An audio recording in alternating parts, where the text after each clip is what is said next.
Hello students, I hope you have created your AWS account. So in this video, we will secure our accounts by adding multi-factor authentication and setting up a password policy.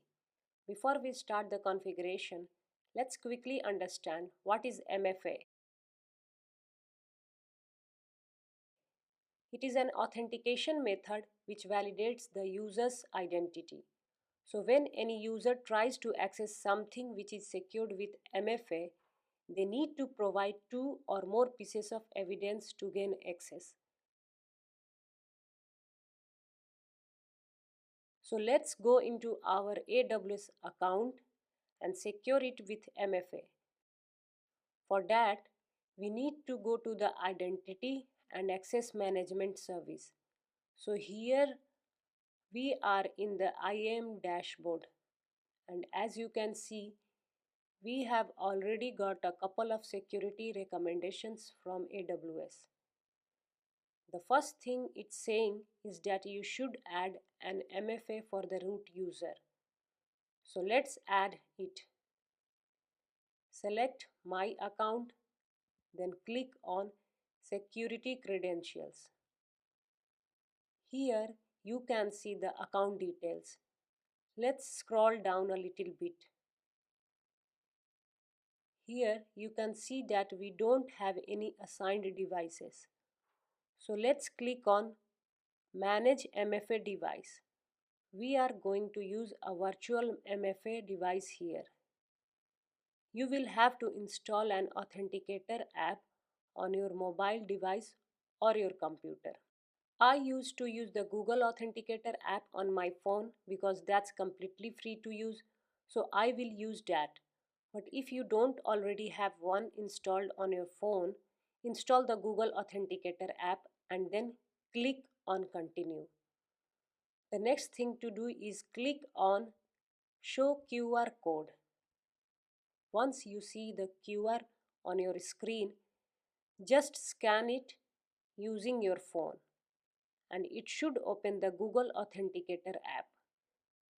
If you do it correctly, it will generate a code and display that on your screen. So what you need to do is add that code here, just how I have added mine. And then you need to wait for this code to expire because it will generate a new code. You will have to enter the new code into the MFA code 2 box. Once you do that, click on Assign MFA. You have now got MFA enabled for your accounts, and you can see that we have an ARN or Amazon resource name for our virtual device here. So it's quite easy to enable MFA into your account. Now let's go and configure a password policy as well. Let's go to the IAM dashboard again. You will find the password setting in the account settings.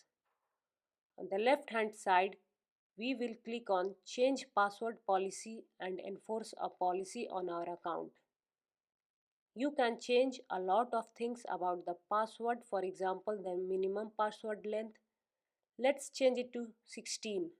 Does the user require uppercase, lowercase, or number? You can select all or any of them.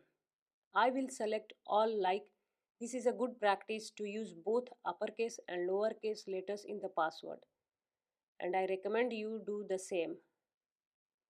You can pretty much customize your password policy as you wish and then click on Save Changes, which will do the job.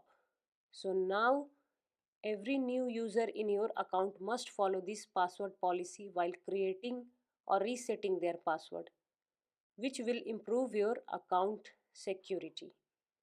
So students, these are the few initial security measures that every cloud engineer should know.